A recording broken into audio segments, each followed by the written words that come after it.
Vice Chair Arian Eskew. Here. And Committee Member Ken Savano. Here.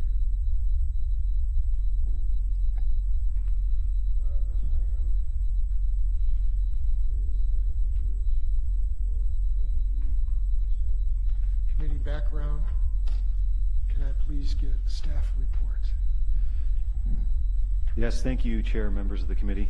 So the first item, as the name says, is background. And just, I won't spend a lot of time on this, but I just wanted to, since we meet annually, just give a brief refresher on some of the background for the committee.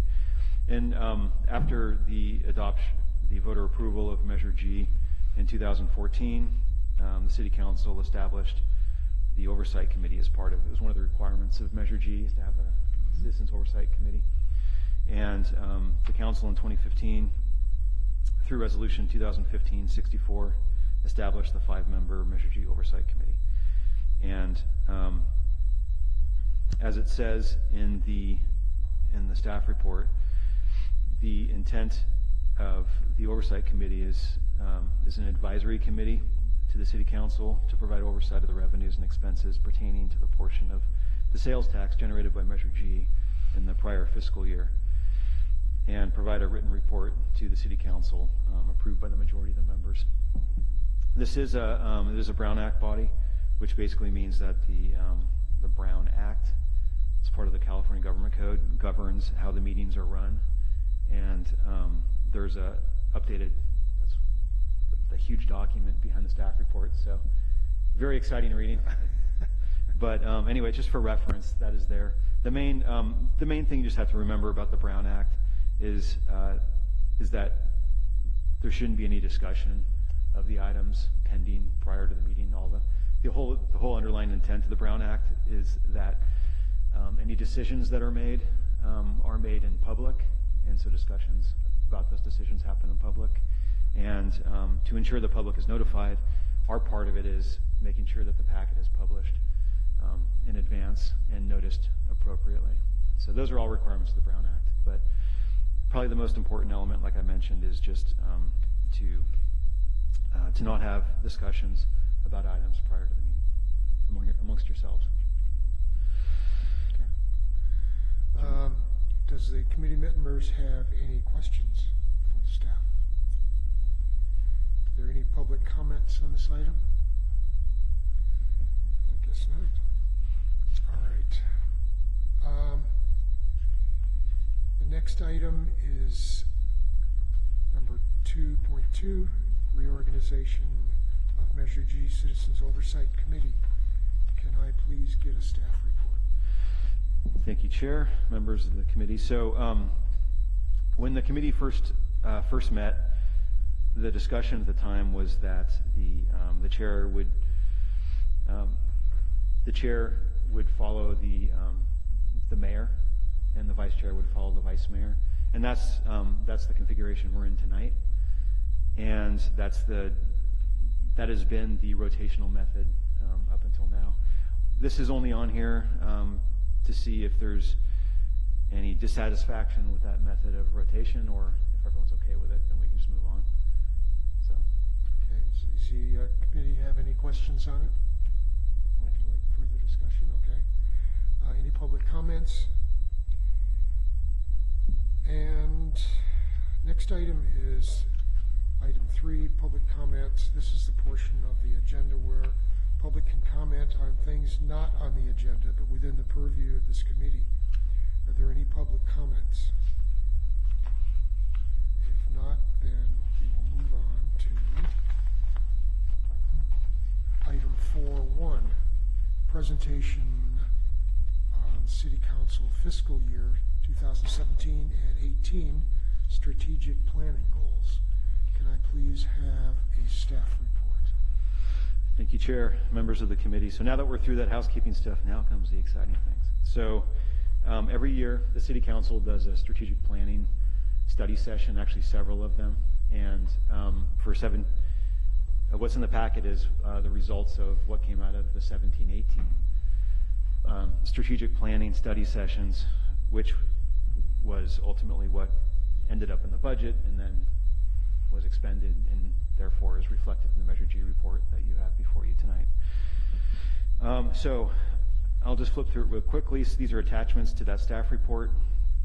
The 2017-2018 goals and objectives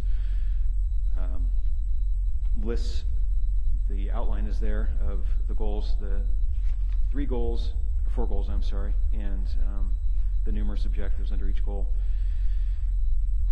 To sort of distill it all down, in 17-18, the primary focuses of the council in that fiscal year was economic development, and within economic development is identifying key markets and emerging markets, reviewing fee and tax changes for strategic development, identifying and removing barriers to key development sites around town, and revenue diversification. Also, building community support through public information, events, and projects. And then finally, continued operational improvement. So there's a lot more detail in the outline, but that's sort of the core of it all. That's what the discussion was about. And behind the outline, each department has a list of activities, regional representation, and projects.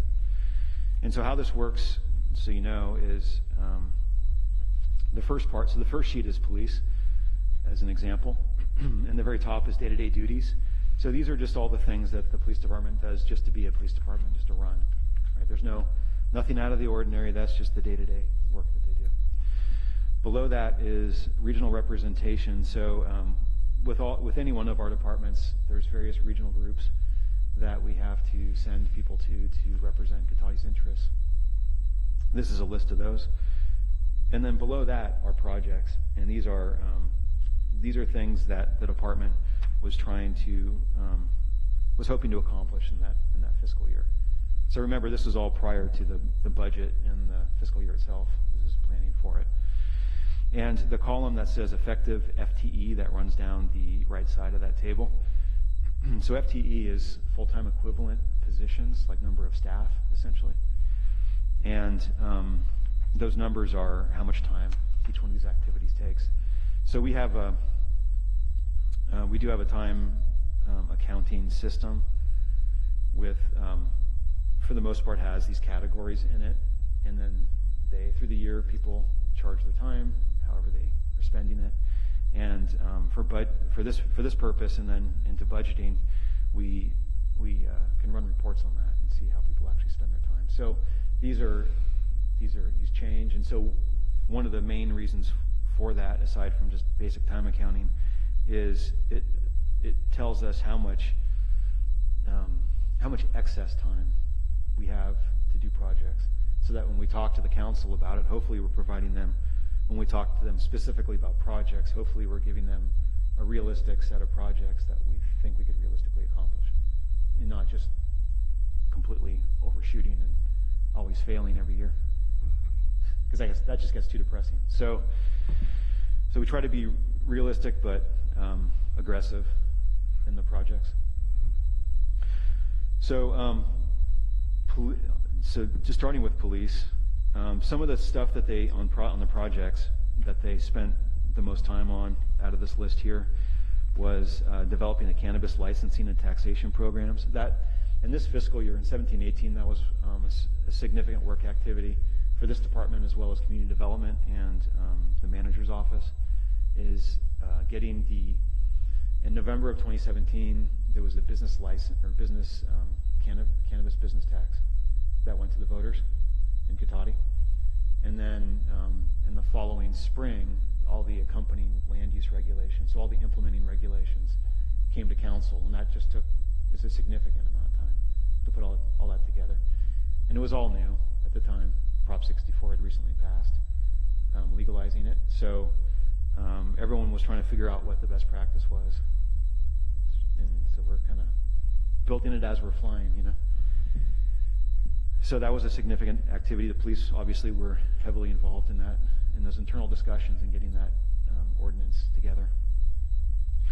Also, enhancing traffic and pedestrian safety, and I'll talk about some public works projects later on tonight. but they were significantly involved in that. The most obvious police tie-in there is traffic enforcement, right? And also we're continuing. We started in this fiscal year, but we're continuing in this year. Actually, a more integrated sort of neighborhood type approach for the police. We call it the police beats, but it's really more like zones of responsibility for officers. So so every year, officers are assigned to a certain area of town, and they are like the officer that's responsible for that area. And they can respond anywhere in town, because obviously we're not big enough to have a true beat that you stay within. But they become intimately familiar with that area. They get to know the people. This next calendar year, we're actually looking at them doing sort of I guess you'd call it like Neighborhood Watch 2.0 or something. It's, where they actually meet with the communities in those neighborhoods and let them, have more of a dialogue so that the people know who their officer is, and the officer knows who they are, knows what their concerns and issues are. And every calendar year, then there would be a new officer that would rotate in, and they would pass on that information to the new officer, and so there'd be a continual, I guess, institutional memory as to what the issues are, and hopefully better address some of the neighborhood type concerns that people have. Anyway, this is the start of it, and this year is when we started doing that. And then also community outreach. NNO means National Night Out. That's an event that we do every fall, where the police have a fundraiser and they get a bunch of food and go down to La Plaza Park and give out free hamburgers and other things like that. And they also, in this year, continued the Coffee with a Cop program, which is you just go to a coffee shop and it's a more casual way to interact with people, as opposed to showing up at a traffic stop or some sort of more negative type interaction. And then they did a lot of work just being out there at Thomas Page, engaging with the students, doing presentations and so forth. And then social media, they have a Facebook page, so they're continually working on putting information out that way as well, in addition to Nixle, which they use for alerts. The Parent Project, that's for at-risk youth, so helping parents, giving them better tools to deal with kids that are at risk and maybe a little bit out of control and they don't know how to manage them. So that's another program that they're running. So that was police, and then the next sheet is engineering and public works. Again, I just go to the project section. So some of the stuff that we were doing in this year was the Cater Field ADA, that's the accessibility project. CDBG is a grant. It's a grant program, so it was partially funded through a grant, partially funded through Measure G. And by the way, you'll notice other things on here. I'm kind of skipping over some of the stuff just because they didn't really, either there was a reprioritization of stuff during the year itself, or just not a Measure G thing. So, but if you have any questions on anything, please don't hesitate to ask. So that's the sidewalk that's on East School Street here in front of Cater Field. There was a gap in the sidewalk from the last house on Cater Field until you get to the community center, and so it added sidewalk in that gap, so people now can take continuous sidewalk all the way down to the Civic Center here. The Fleddy Ranch building safety improvements, that was design work related to the ranch house and the water tower there. And the pavement preservation program, this is also what we call the L-section paving project. You all may have seen some of that this summer. That was the actual construction, and this year it was the design work and finishing the design, getting it ready to bid. And that was reconstruction and repaving of a lot of the streets back in L-section. The community development engineering office remodel, the layout in there was really kind of funky. it was difficult for both departments operating in there. It's actually planning, building, engineering, and public works in the same space. And so there was a lot of like talking over each other and two different counters. And so both from a customer perspective, but also from a staff perspective, it was just clunky. It didn't really work well to work efficiently and also hopefully give better customer service. So the area was remodeled. Just the layout was changed to make it more functional. The Cotati Park Master Plan was the original concept. That did expand into the Park Master Plan. So we're almost done with that now, but it started in this fiscal year. What is it?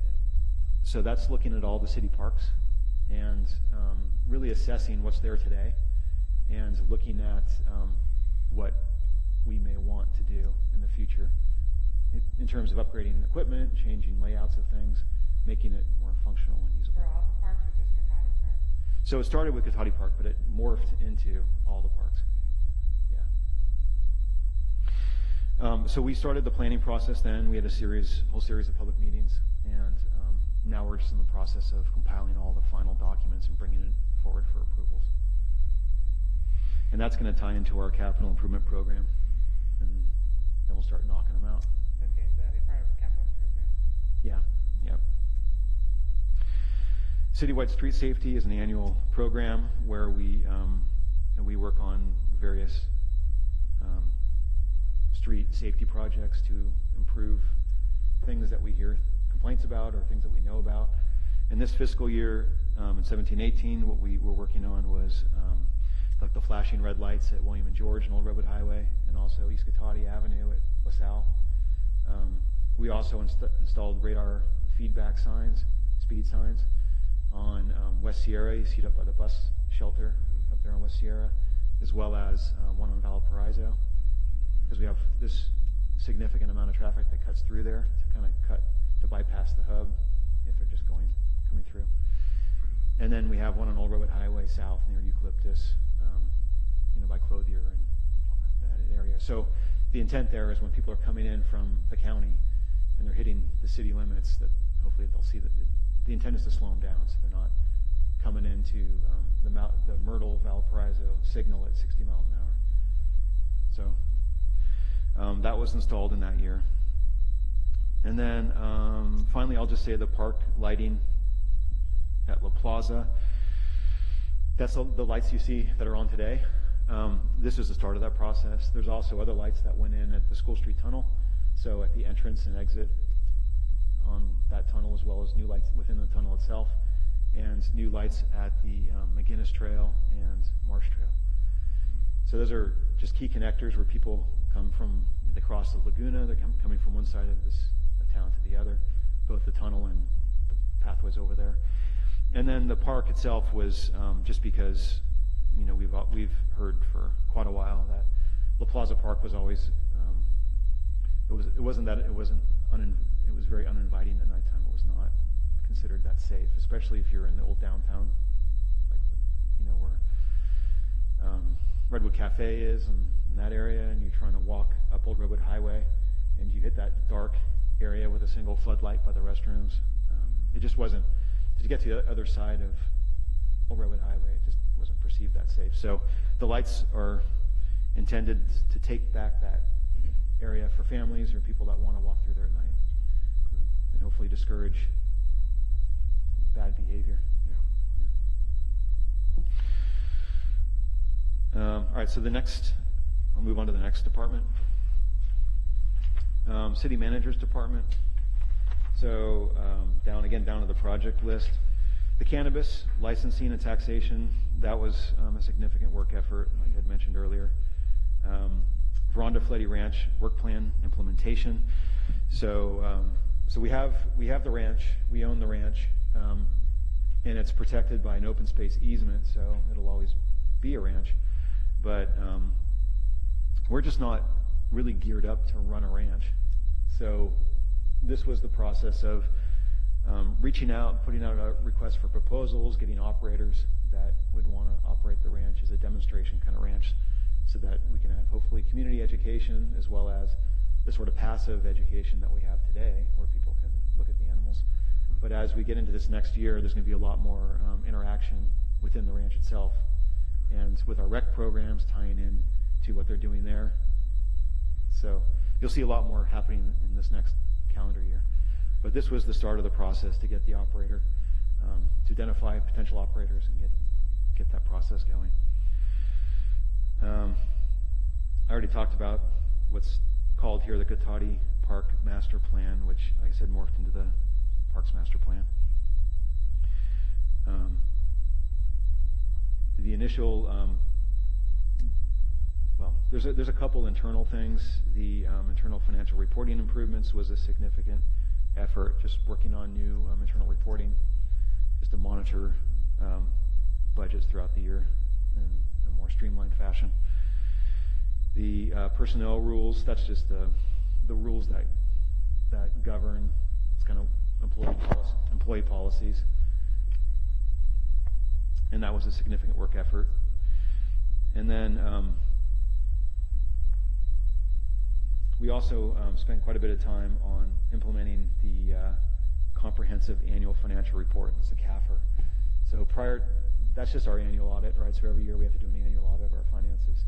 And previously, for as long as the city's existed, we've done what's called a basic financial audit, which is just an audit of, it's an audit of the finances, but what the CAFR adds is the statistical sections, trends, history, a lot more description.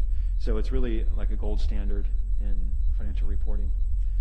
And we also actually were awarded, we got an award for our budget as well, thanks to our county staff. I have one here tonight, actually.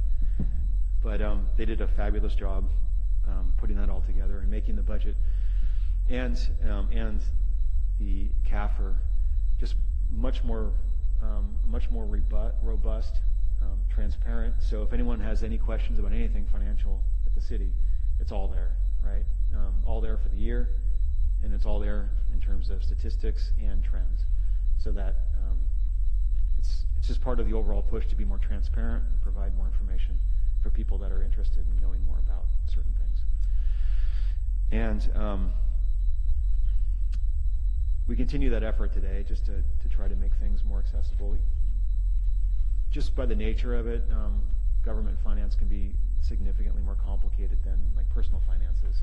And the terms that are used are often confusing and not straightforward.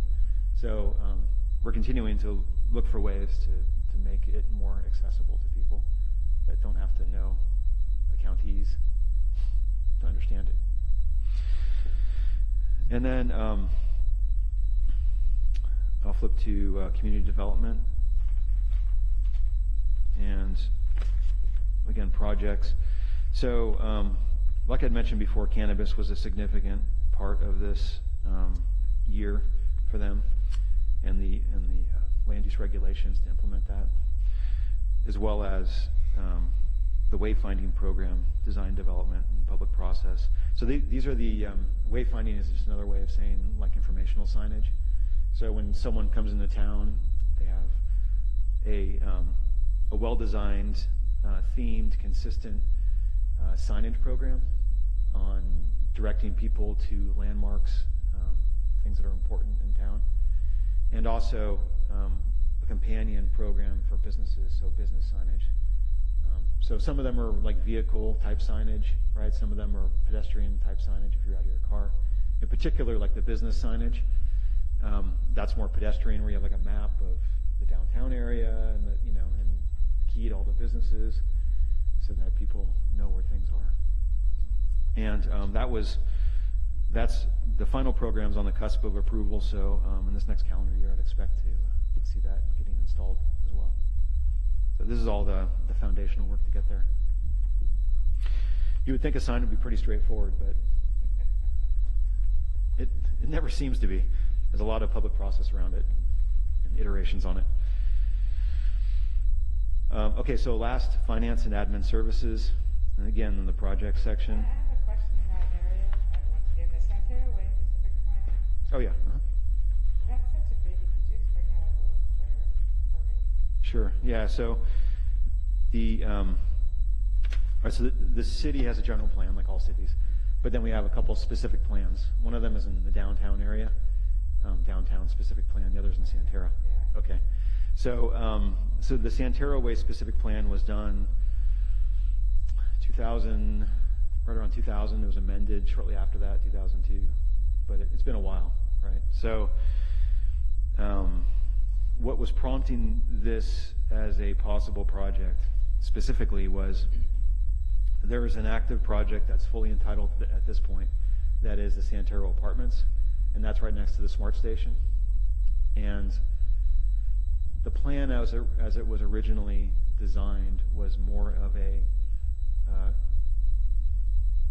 kind of like a higher percentage of commercial space, and then some residential next to transit was the original thought, at least back in the early 2000s. But as things go, the economy's changed, sort of what's developable has changed. And so what ended up getting entitled was the Santero Apartments project. So there's a residential component. There is some commercial, not as high a percentage as was originally envisioned in the plan. But the same developer that developed that project also owns another piece of property. If you know where the existing townhomes are down there, there's another piece of property that's just past that on the way to the end of the cul-de-sac. And it's like a kind of semi-abandoned looking warehouse. The same developer owns that property as well. And they wanted to develop it with a project that essentially mirrored what they're proposing at the front of Santero Way. The problem with that is it would have exceeded the housing allowance. There's a total number of housing units that could be built in the plan area. And if they tried to do both projects, they would have used up more than was available in the Santero Way specific plan. So in order to do something like that, it would have to be an amendment to the plan, amendment to the EIR that analyzed the impacts, because you're changing the land use that was envisioned there. And so the thought was, if they were going to move, because that's what they're telling us at this time, is that we're going to, once we get this one done, we're going to move right into the next one. And it's like, well, slow down. We'd have to go through this process and see if the community even wants to entertain that type of thing. And that's the vehicle you'd use to do that, is through having the specific plan discussed. So far, they've just said, we're not dealing with that right now. So it's just been one of these back burner kind of things that it may come up if that project wants to develop in some sort of heavy residential way. Did I hear talk there might be a parking structure there at the train station at some point? No parking structure, no. There's with the project that was entitled there. So if you go out there today, there's the train station, there's that parking lot there for the train station, there's that little street that's called Depot Way, that just dead ends right now. So that street would continue into this new development. They bought the property that's in front of their development property, kind of that, where the road sort of S's on the left side, where people park on right now. That is going to be a park. So for the public, it's privately maintained by that development, but open to the public. And additional parking, there's a parking lot that'll be part of that, to add more parking there, plus a bunch of new street parking and some street improvements to improve accessibility so it's not quite so narrow in front of the existing development. Yeah, and one other thing I will say about that is unlike the existing homes that are out there that have a lot of garage parking, except for those back units that have parking lot parking, we found that besides the fact that there's a high rental occupancy and significant amount of students that usually come with multiple vehicles, there's also a lot of storage that happens in garages, and so that also displaces cars out into the street. The apartments project has no garage parking, so on the site itself, there's like open parking. So I guess the benefit, I think there are some carports in some areas. but it's not all, if I recall correctly. Yeah, but it's, anyway, it's not enclosed parking, so so that sort of scenario won't happen with this development. So people won't be storing stuff in there. It'll actually be used for parking. Thank you. So hopefully it'll all help, improve the parking situation there, which is definitely a problem. All right, so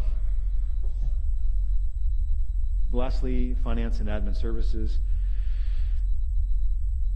We started implementing a purchase requisition module. This is just it's not really sexy stuff, but when you're administering things, it's super sexy because it allows you to better keep track of things, especially contract costs, to make sure that you're not overrunning available funds and accounts. Anyway, kind of boring stuff, I guess, for most people, but it can be exciting if you overrun your account balance. And then and implementing the CAFR, which was a huge thing that year. It was a significant, to do the first one and all the background information that had to be pulled together to do that first one in particular, was a significant work effort by the whole team there. And the last thing I'll just say about this is following the passage of the cannabis business tax and also the companion ordinance, there's also within all those regulations is an audit requirement for cannabis businesses, and this department is the lead on the annual audits. So they had to develop all those auditing procedures as well. Oftentimes, if you remit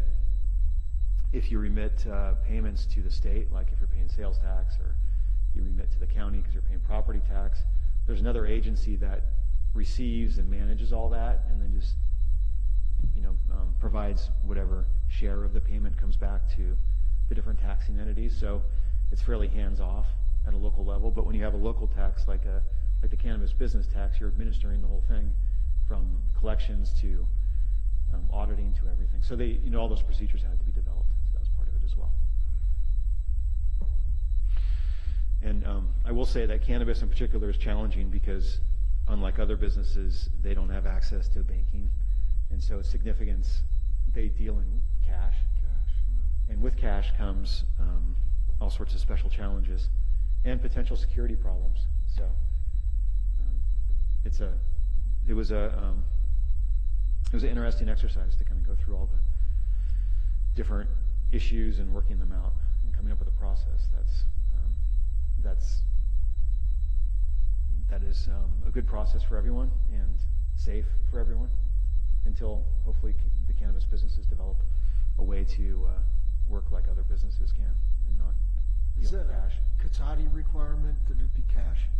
No. No, it's because at third order level, it's still legal, so you can't put in a FICA insured bank. There's some private equity companies that are thinking about getting into the market, but Yeah. The state's looking at setting up like a state chartered bank. yeah. But yeah, so any federally insured bank cannot handle They can't what's. put a Bank of America. No, there's other places in Santa Rosa that use credit cards. You take credit cards. That's what I was told. There are, I've heard of some institutions, but they're not federally insured. They're just other institutions that set it up, and they charge exorbitant, fees to manage the money. Okay. So it's a challenge, and it's a challenge statewide. That it's not just our issue. Until the federal government legalizes it. You gotta wait for the next generation. We gotta wait for 2020, hopefully, huh? Yeah, I don't know. I wouldn't hold our breath on that for a while. Well, let's not hold our breath on that. Okay, so that's that. That's just some background on strategic planning going into that budget year. Guys have any questions on it?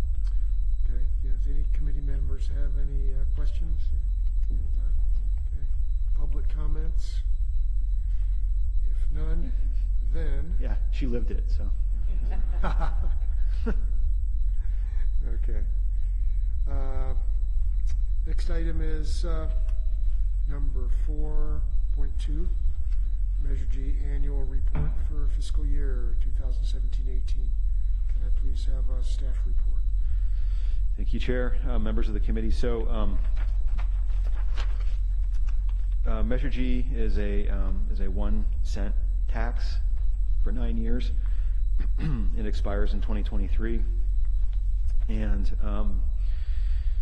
as part of that, as I mentioned earlier, the Citizen Oversight Committee, which you guys, reviews it annually to ensure that it's consistent with, the expenditures are consistent with Measure G, as well as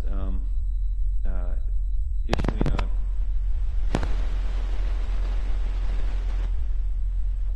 all right. Was that you, Lauren? Okay.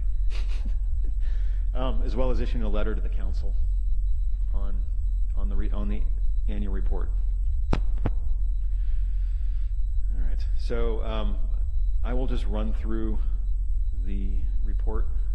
You dim the lights.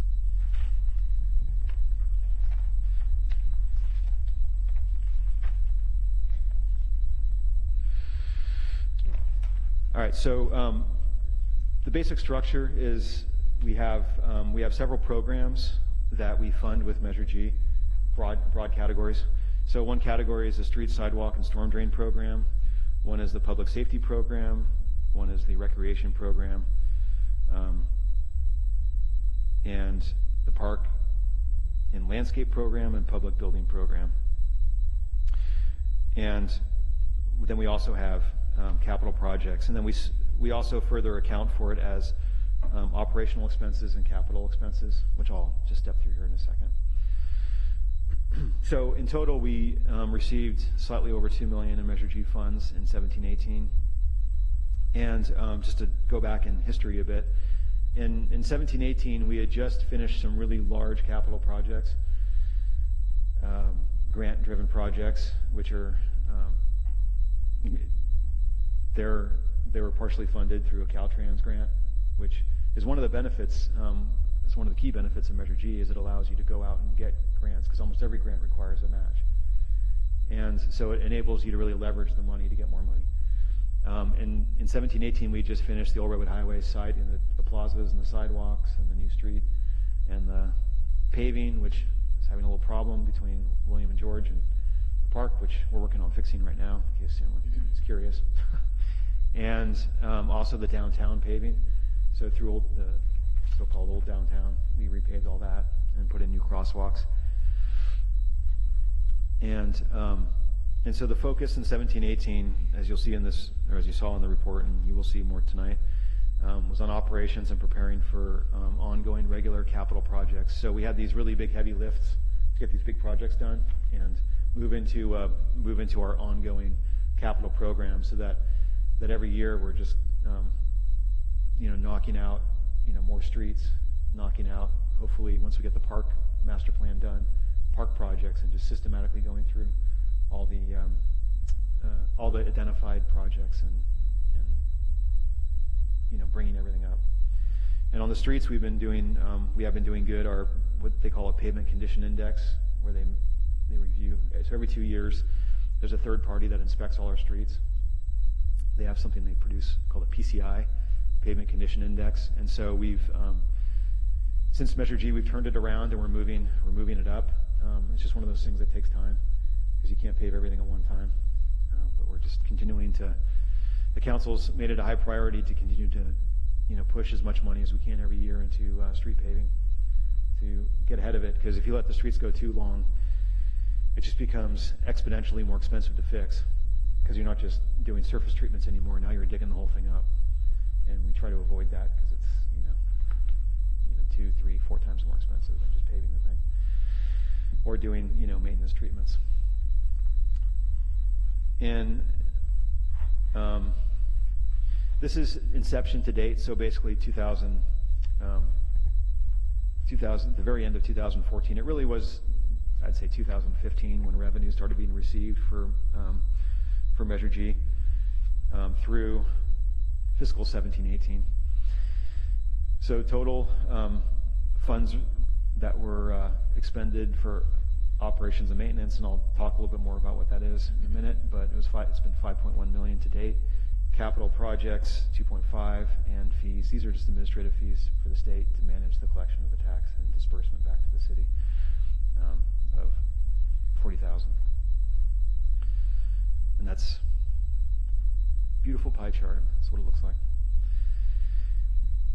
So now I'm just focusing on fiscal year 17-18, operations and maintenance. Public safety took the vast majority of that. And so public safety is continuing to fund the operations of our local police department so that we can keep a local police department. And also added, so back when we started, we added a new police officer with Measure G. We also converted some part-time positions, dispatch positions, into a full-time dispatch position, and a support service position that we also included at that time. So so we added some positions there in the police department, and also we're just funding ongoing operations partially.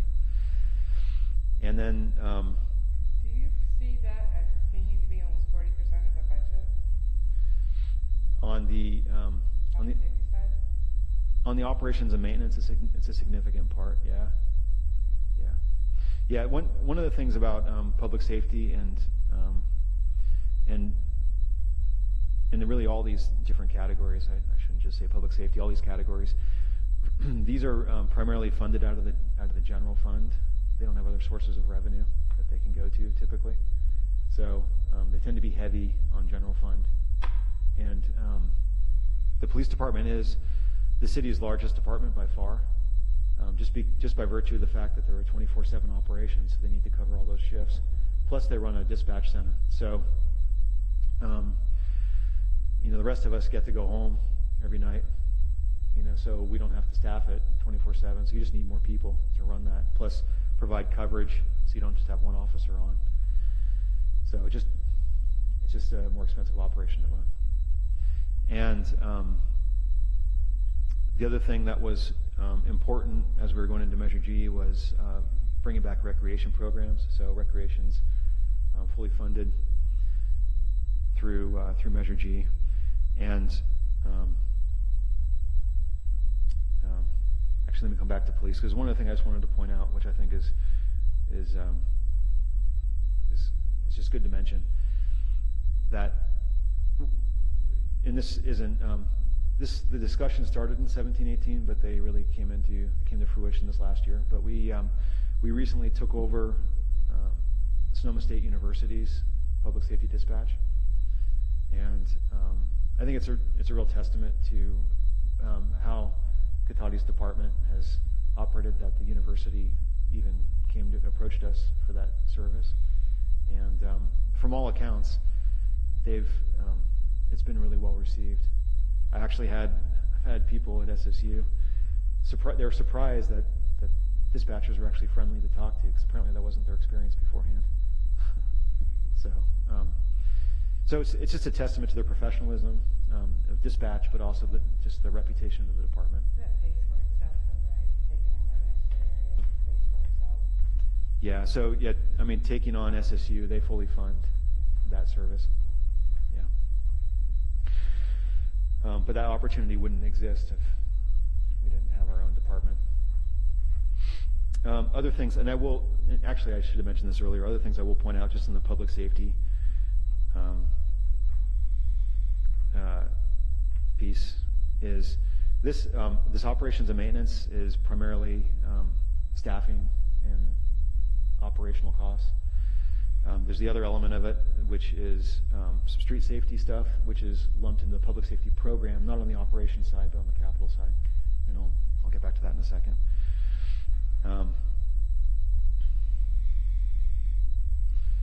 So this is basically what it was, right? So public safety was funding ongoing operations. I mentioned this. I didn't mention the traffic assignment. We did add back a traffic officer assignment too, which is an additional cost, but with a focus on traffic enforcement. And then ongoing funding for improved signal. These are traffic signals, street lighting, street maintenance, landscape. When I say landscape, I'm talking about street landscaping that we have to maintain, and park maintenance. And there's an additional public works maintenance worker that is a position that's funded, as well as part of a civil engineer to implement some of these projects. And then funding ongoing city building operations, including a building, partial funding for building official and inspection services for building safety. And then the recreation, which I already mentioned, but what that consists of is the recreation manager, a coordinator, those are 2 full-time staff, and then the camp staff, which are like seasonal part-times, and a counselor and training program. And it's actually been fantastic to have them here. I mean, obviously I knew, before Measure G, I knew that that there was a lot of desire to bring recreation programs back. But one of the things I didn't fully appreciate is what a, aside from just bringing the programs back, what a what a good news department that is, good news generator. Because unlike the other things that cities traditionally do, right, like the police give people tickets generally, right? The admin services department send out water and sewer bills or business licenses. Community development, they're telling people what they can't do, or they're, code enforcement, and they're telling people what they shouldn't have done.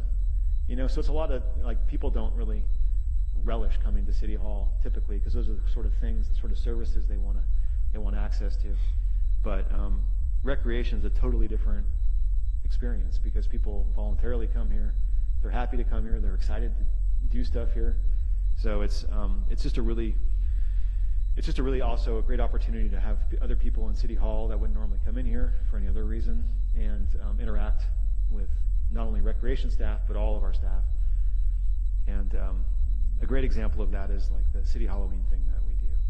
And the recreation staff decorate some of the hallways, and then the departments have sort of competitions to outdo each other with decorations. But we have kids and families, and it's just a really great event. And that sort of thing probably wouldn't be possible if there wasn't a recreation department to spearhead that. Well, that was the key. What you only did was try to get back recreation. Yeah, it's been a long-standing, as soon as the recession hit, recreation was one of the programs that got dropped at that time. And all through A and then G. But G was finally the thing that got us over the hump. We finally got the money for it, but Yeah. So it's been huge. All right, so let's just flip to capital expenses. Again, the same program categories.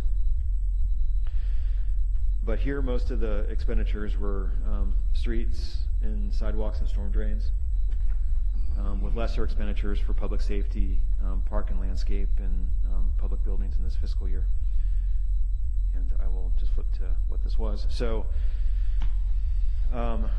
in the public safety side of things, there was a new patrol vehicle that was purchased. Also lumped into public safety are the radar speed signs, those feedback signs I mentioned earlier, as well as those flashing red lights at the stop controlled intersections on Old Rivet Highway and East Cotati Avenue. And then streets, sidewalks, and storm drains. A lot of this design plan work gets lumped into that. So that's East Cotati Avenue paving project, and that's a project that you haven't seen yet, actually on the ground. It's about ready to be issued, probably in the spring. Once we get final Caltrans approval, it's partially grant funded. It's East Cotati Avenue from the SMART tracks in front of Sunflower and Windmill Farms to the city limits. So it's just digging all that up, redoing the median, and making that gateway much nicer. You're going to take out that little crosswalk area where you can't see people if they're behind the fence there. The median where they put the railing fence up. Now they have flashing lights. By the train station? No, farther down towards this way. By the path. The Cotati Creek path. Yeah. We wouldn't go that far down. It's just right between the railroad tracks and East Cotati. Yeah. But hopefully that property develops and we can connect the path up and make some, whatever other improvements we need. No, I'm talking on East Cotati Avenue, the center Yeah. piece that they put in there, and then they have the flashing lights because nobody can see the people in the crosswalk. Right, it's the way the road kind of, Yeah, you know I what I'm know what talking you're talking about? about. it Yeah. turns and it Can't crests. see if there's Yeah. anybody standing there. Yeah. Yeah. Yeah, so, and I was just, I'm hoping that someday that property on the, I guess you call it south side, Yeah. will develop and then that trail can connect, you know, where the Laguna Trail stops and has to cross to McGinnis, and connect there too. Before they fence it off and take it all the way. Yeah, Yeah. I'd love to see that happen, but hopefully soon. It's contingent on the private property there. All right, so Richardson Pathway, this is just a continuation of a multi-year project to create a continuous path of travel for students from the East School Street Tunnel all the way to Thomas Page Academy. And this is the Richardson Lane part of that. So right now the pathway goes along School Street, and then it stops at Richardson, and so this would pick it up at Richardson and go down Richardson. Maybe not all the way, but at least hopefully a lot of the way. And give, you know, we have a lot of people down there complain too about because Thomas Page is so busy in the mornings with people trying to get through there, that a lot of parents come in the back way on Richardson to drop their kids off, and the residents don't appreciate it too much. So hopefully it gives them a way to, if they do that, they can have a safe path in. They don't have to come down Richardson, you know, get all bottlenecked in there, trying to make a turnaround. So that's a multi-year project. This is just a segment of that. L section paving. This is the paving that happened this summer, where LaSalle was repaved, and parts of Lincoln were repaved, and Lakewood was totally dug up and redone, as well as Larch was totally dug up and redone. It's a pretty fascinating process, actually, because the paving was too far gone to just repave and have it last for any length of time. And the goal here is that it's going to last for at least 20, 30 years with maintenance treatments, but basically be a solid road. So we don't want to throw some asphalt on it and have it fail again in less than 10. So what they did out there, because I know you're dying to know, and I can't help myself. Yeah, is they have a machine that actually, so like the old school way of doing it is they'd actually dig it all out, right? Dig out the broken asphalt, dig out the rock that's beneath it, down to the dirt that's underneath the rock, and then put it in trucks and take it all out, and then take all new rock in and lay new asphalt in if you reconstruct a road. So this method isn't really a new method, but it's a pretty novel machine that comes in and just tears up the road. If you saw the pictures, it looked like a dirt road again for a while. And they dig out all the rock and all the asphalt, they grind it up, and then they put it back in place. And they treat it with cement to solidify the base, and they recompact it. So it dramatically limits how much material they have to pull out of there. So it recycles it in place, essentially, which is a much more, efficient process and less costly. And then they bring in a new layer of blacktop, of AC on top of that. And so that should be a good 20, 30-year road. So anyway, since I know everyone's dying to know that, I thought I'd tell you. That's that's going to be, we're going to be continuing that here next summer as well. So Veranda Flady Ranch, that's starting the design for the rehab of the farmhouse and the water tower that's next to it. So the construction hasn't occurred yet, but in this fiscal year, we're spending money on getting the design ready for that. Sunflower Park tennis courts, just finalizing that construction work. The courts had been closed for a while, at least one of them was, because the old court had cracked and settled. And so this was redoing the courts so that they're both usable again, like a brand new court. And also pickleball. It was striped for tennis and pickleball. So if you're into pickleball, now you know where you can go. And starting the citywide lighting construction which I mentioned earlier tonight. This was we'd finalized the design in this year, and we just had issued it we just issued the award to start construction. But how these lighting projects go, these street poles, they don't just get them off a shelf somewhere. When you order them, then you just wait around for like 5 months for them to come in. So there's a lot of excitement and activity, and you award the project, and then you wait for like half a year, and then they come. So that's why you saw them installed just recently, and then they're turned on now. A lot of them are turned on, not all of them yet. Not by the creek. Not yet, no. So the ones that are in the park itself are connected to an electric meter, like you have at your house, like an electric meter. So you can hook them right up. The other ones, the ones on the other side of Old Redwood Highway, by the Scout Hut and the fire station, those are what they call like flat rate lights. So there's no electric meter that they're attached to. They're just hooked into PG&E's grid, and they just bill you based on a flat rate. Same with the lights down at the creek. That's why they're not connected. That's why they're not connected. You have to have PG&E do that. So you can stop me if I'm getting too boring, but that's. No, I was curious because when I came down for the Catawba stroll last week, that pitch black's still there. I'm like, Yeah. I know every once in a while someone will say, "What, like why are those?" there's light poles, but no Yeah, lights. yeah. Why the lights on the park, but the ones across the street aren't on? Like, what the hell? Do you guys forget about it or something? It's like, well, if you really want to know. I did, so you actually. And then- why is it on? And then I bore them to tears, and they're like, "I'm sorry I asked." Yeah. So anyway, so that's that. And then park master plan again. This is the conceptual designs of the parks, the existing parks, redesigns, I should say, and the community process around that. So like I said, we're finishing that up now to have an adopted plan shortly. And then engineering and community development remodel. That's just the reconfiguration of the office space in there to make it more usable for staff and also improve customer service. And that was actually constructed that year. And I guess just in summary, so Measure G, like we talked about briefly, continues to be critical for the operation of our police department and our rec department, and it does continue to support higher levels of service for street, park, and city building maintenance. And then ongoing improvements to city infrastructure provides a lot of the money, both the money in general and also money to match grants for our street projects and park projects and city building projects. And that is the high-level summary. And I will just point out, too, that there's at the end of the packet, last page of the packet, there's a draft letter that just has all the dollar amounts and percentages, how things were broken down, just for your use if you want to use it. And I'd be happy to answer any questions. Yeah, that last, yeah.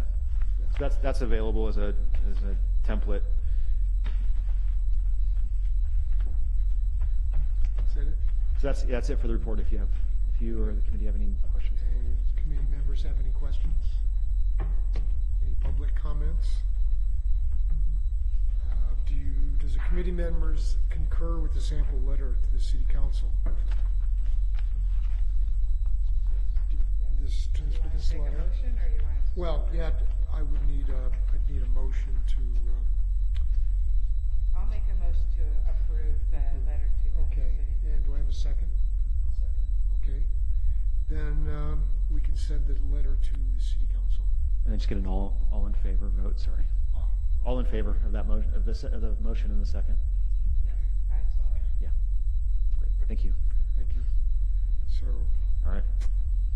next step is adjournment if there's no